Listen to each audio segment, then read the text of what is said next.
Rafael merasa sangat kesal. Ah, bos, bagaimana kamu bisa begitu tak tahu malu? Aku selalu membantumu, dan kamu membunuh istri saya yang masih hidup tanpa ragu. Kenapa Tuhan? Kenapa bosku begitu tidak tahu malu? Jenny menggelengkan kepalanya, berkata, istrinya meninggal hari ini dan kamu berada di sana untuk pemakamannya. Tapi dia tidak terlihat seperti seseorang yang baru saja kehilangan istrinya. Julian memandang asistennya dengan tatapan penuh arti. Rafael segera mengeluarkan sapu tangan dan berpura-pura menyeka air mata. Bukan begitu, Bu. Saya sangat sedih. Huhuhu, istri saya. Dia meninggalkan saya sendirian di dunia yang kejam ini. Apa yang akan terjadi? Aku melakukannya tanpa dia. Melihat Rafael berakting, Julian memutar matanya dan berbalik ke arah Jenny. Lihat betapa sedihnya dia. Jenny hanya mengangguk dan melihat keluar jendela, merenungkan bagaimana hidupnya tiba-tiba berubah. Dia seharusnya menikah dengan Raka, pria yang dia cintai. Namun sekarang dia menikah dengan Julian, orang asing. Jenny menghela nafas, menerima kenyataan. Setelah mobil berhenti, Julian menawarkan tangannya. Ayo pergi. Jenny dengan enggan meraih tangannya dan mengikutinya. Dalam waktu setengah jam, semua prosedur selesai, dan Jenny mendapati dirinya berdiri dengan buku merah di tangannya. Dia tertawa pada dirinya sendiri. Aku serius menikah dengan orang asing. Kekasih dan adikku telah mengkhianatiku, dan sekarang aku menikah dengan orang asing. Hidupku benar-benar lelucon besar. Berbeda dengan Jenny, Julian merasakan kegembiraan di perutnya. Dia tersenyum seperti anak kecil yang akhirnya mendapatkan mainan kesukaannya. Dia bertekad melakukan segala cara untuk membuat Jenny jatuh cinta padanya dan memenuhi semua permintaannya. Melihat Jenny yang linglung, Julian memahami pikirannya.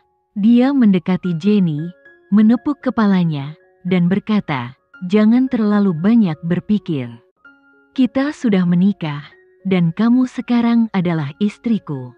Julian melanjutkan, "Aku tahu keadaan pernikahan kita tidak ideal, tapi aku berjanji tidak akan selingkuh darimu. Aku tidak akan melakukan apapun yang menyakitimu. Aku tidak akan dekat dengan wanita lain. Dan seperti yang aku katakan sebelumnya, aku akan membantumu membalas dendam." Hati Jenny terasa berat mendengar perkataan Julian yang terdengar tulus. Dia menggigit bibir bawahnya dan berkata, "Aku juga berjanji tidak akan dekat dengan pria lain. Aku akan berusaha sebaik mungkin untuk menjadi istri yang baik." Julian menepuk kepalanya sekali lagi dan berkata, "Ayo pergi." Dia menarik Jenny menuju mobilnya. "Kemana kamu ingin pergi sekarang?" tanya Jenny. Julian tertawa kecil dan berkata, "Kamu tidak ingin menghabiskan malam pernikahanmu di luar kantor pendaftaran nikah, kan? Jika kamu mau, aku sebenarnya tidak masalah. Aku baik-baik saja dengan apapun." Mendengar ini, wajah Jenny memerah. "Kamu pria yang tidak tahu malu. Kamu melanggar aturan." Julian menoleh ke arahnya dan berkata, "Apa yang baru saja kubicarakan tentang menghabiskan malam pernikahan kita bersama? Aku tidak pernah mengatakan bahwa aku akan melakukannya. Apakah kamu benar-benar berpikir aku berbicara tentang hal itu? Nah, jika kamu mau, aku tidak benar-benar masalah." Jenny menutupi wajahnya dengan tangan dan menggelengkan kepalanya. "Aku tidak menginginkan apapun darimu." Melihat reaksinya yang lucu, Julian tersenyum dan masuk ke mobil bersama Jenny. Rafael, yang telah mendengar semua percakapan, berpikir, "Ah, bos benar-benar sangat memalukan." Dia kemudian berbalik ke arah Julian. "Kemana, Tuan?" "Rumah," jawab Julian. Setelah memberi instruksi kepada asistennya, Julian menoleh ke arah Jenny. "Kita pulang dulu untuk menyegarkan diri, lalu kita pergi menemui ayahmu." Mendengar kata "ayah", Jenny teringat bagaimana dia meninggalkannya sendirian. Wajahnya menjadi pucat. Kenapa ayahku?" Julian menatap matanya dan menjelaskan, "Ketika kamu meninggalkan aula dan berencana bunuh diri, ayahmu memutuskan untuk meninggalkan adikmu dan menolak mengakuinya sebagai putrinya. Raka memutuskan untuk menghentikan semua kerjasama antara perusahaan Hanjaya dan Dwi Tama. Perusahaan Hanjaya sekarang berada di ambang kebangkrutan. Jenny merasa bersalah atas semua yang terjadi. Ini semua salahku." Julian menyeringai. "Ya, itu memang salahmu. Mana mungkin kamu mau menikah dengan orang seperti itu, Raka? Menurutku, selain tangan kecilmu dan otak sebesar kacang polong, kamu juga punya selera buruk terhadap laki-laki." Sebelum Jenny bisa mengatakan apapun, Julian menyelanya. "Lagi pula, karena sekarang aku adalah suamimu, aku harus membereskan kekacauan yang telah kamu buat. Pertama, kita akan mulai dengan membantu ayahmu dalam usaha perusahaan Hanjaya." Jenny menghela nafas dan bertanya, "Dan bagaimana kamu akan melakukannya?" "Kamu tidak perlu khawatir tentang itu. Lagi pula, meskipun aku memberitahumu, otakmu yang sebesar kacang polong tidak akan pernah mampu mengatasinya. Jadi, biarkan ayah dan suamimu yang menangani semuanya." Setelah mengatakan ini, Julian menepuk kepala Jenny dengan ringan. 15 menit kemudian, mobil berhenti di depan sebuah rumah besar, sebuah mansion mewah dengan arsitektur modern. Jenny keluar dari mobil dan melihat mansion dengan takjub. Julian meletakkan tangannya di atas bahunya. "Selamat datang di rumahmu, Nyonya. Mulai hari ini, inilah rumahmu." Dia kemudian menarik Jenny masuk ke rumah. Saat mereka memasuki mansion, Jenny melihat seorang pria parubaya berdiri di pintu masuk. Begitu melihat Julian, pria itu menyapanya dengan sopan, "Tuan muda," dan ini. Julian meletakkan tangannya di bahu Jenny dan berkata, "Ini Nyonya muda." Dia kemudian menatap Jenny dan berkata, "Ini kepala pelayan Anton. Jika kamu membutuhkan sesuatu atau tidak dapat menemukan sesuatu, cari saja dia." Jenny menganggukkan kepalanya. Kepala pelayan Anton masih shock. Dia belum pernah melihat Julian membawa pulang wanita manapun. Banyak wanita yang ingin naik ke tempat tidurnya, tetapi Julian membuat mereka jijik dan membenci mereka. Namun siapa sangka dia akan langsung membawa pulang seorang istri. "Pelayan Anton akan mengantarmu berkeliling.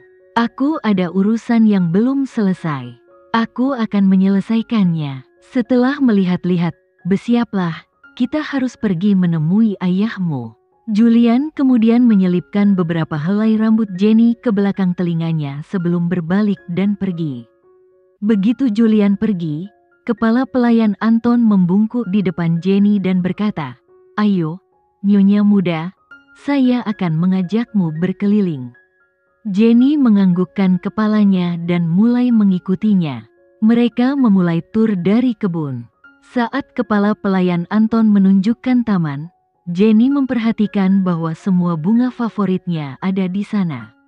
Jenny terkejut ketika pelayan Anton berkata, "Bagian paling istimewa dari taman ini adalah bunga matahari. Tuan muda telah menyewa ahli khusus untuk menanamnya di taman. Dia secara pribadi mengawasi pekerjaan mereka." Yang mengejutkan adalah Tuan Julian tidak pernah menyukai bunga matahari ketika dia masih muda. Tapi tiba-tiba 3 tahun yang lalu, setelah kembali dari perjalanan panjangnya, dia memutuskan untuk menanamnya. "Aku juga terkejut." Jenny terkesima dan berkata dengan suara pelan, "Bunga matahari adalah bunga favoritku." "Ah, jadi ini sebabnya Tuan muda berjuang begitu keras." "Nyonya muda, dia benar-benar mencintaimu," ucap kepala pelayan, Anton, sambil menuntun Jenny melintasi setiap sudut rumah. Jenny mengikutinya dengan senyum lemah, terpesona oleh setiap ruangan yang diperlihatkan, perpustakaan yang megah, dapur yang modern, ruang tamu yang elegan. Setiap detail tampaknya dirancang dengan penuh perhatian. Namun, semakin lama, semakin ia merasa ada yang aneh. Dia mulai meragukan Julian, merasa ada sesuatu yang tak beres. Ketika mereka tiba di kamar tidur utama, rasa keraguannya semakin mendalam. Ruangan itu persis seperti yang diimpikannya, desain furnitur, warna dinding, bahkan lampu samping tempat tidur dengan motif bunga favoritnya. Ini terlalu kebetulan untuk dianggap remeh. Nyonya, silakan istirahat. Aku akan keluar sebentar. Jika kamu membutuhkan sesuatu, tekan tombol di samping tempat tidur, ujar Anton sebelum berbalik dan meninggalkan ruangan. Jenny duduk di tepi tempat tidur, kepalanya tertunduk dalam kebingungan. Pertama dia menyelamatkanku dari sesuatu entah apa, kemudian mengajakku menikah, dan sekarang seluruh rumahnya sesuai dengan seleraku. Ini tidak mungkin hanya kebetulan. Kenapa aku tidak memikirkan hal ini lebih awal? Julian, kenapa dia mau menikah denganku? Jangan-jangan dia...